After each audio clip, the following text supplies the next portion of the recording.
Hello and welcome to ILTV's Israel Daily. I'm Aaron Porras, and before we begin, we want to remind you again that for more of the best content from Israel, sign up today for our streaming platform, ILTV+. Now, coming up in today's newscast, Israeli alarm bells ringing in the north as a Hezbollah drone breaches into Israeli airspace. Meantime, a spike in violence between Ukrainian forces and pro-Russian rebel groups. Can world leaders calm tensions before it's too late, or has that train already left the station? And lastly, Israeli agriculture stunning the world and breaking records again.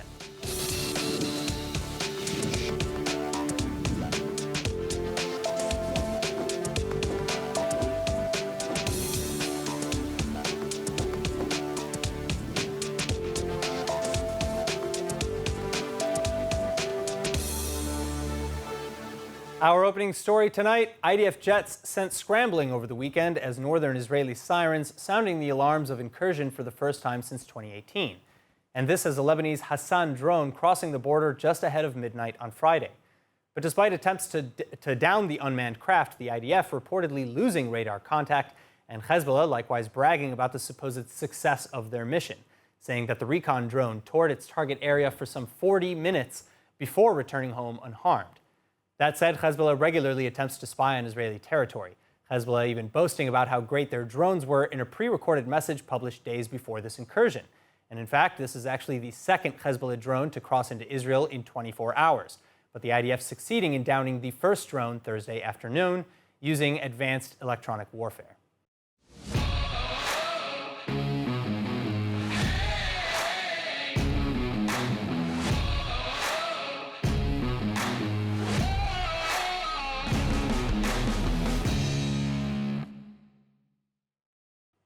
So what do Hezbollah's recent drone missions mean? Joining me now to discuss this and more, Senior Research Fellow at the Jerusalem Institute for Strategy and Security and former Israeli National Security Advisor, Major General in the Reserves, Yaakov Amitrov.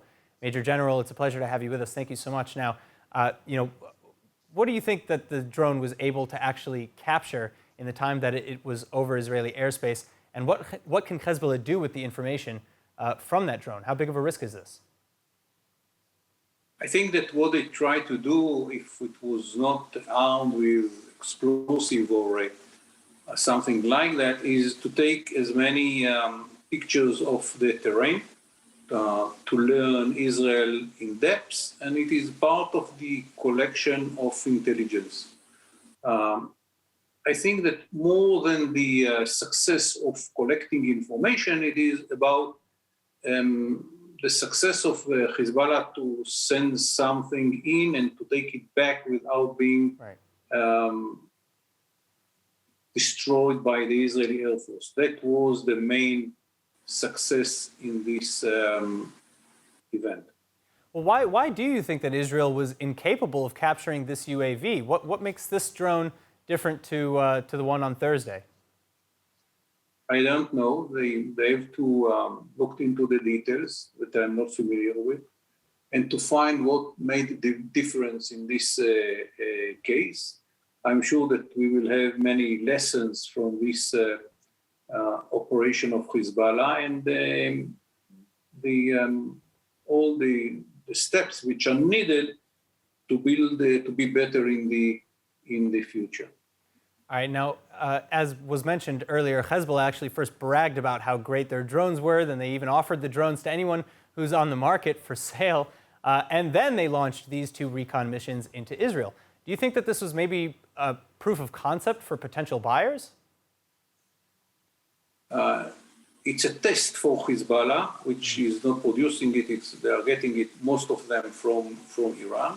Mm-hmm. And for them, it's a very important test to show that they can, and how they will use it in the future is a very interesting question. And we have to take into our account that it will be used in the future in any conflict with Hezbollah, and we should be better prepared to put it down. All right, now I want to move on to another topic, the JCPOA.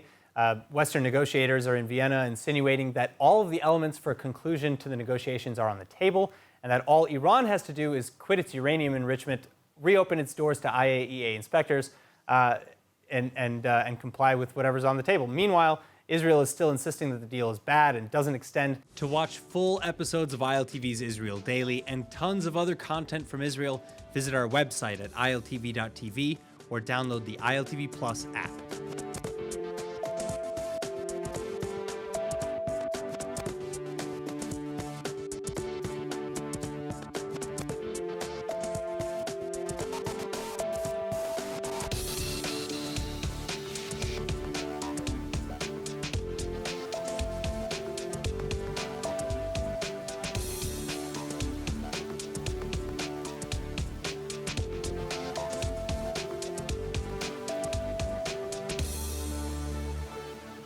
To watch full episodes of ILTV's Israel Daily and tons of other content from Israel, visit our website at iltv.tv or download the ILTV Plus app.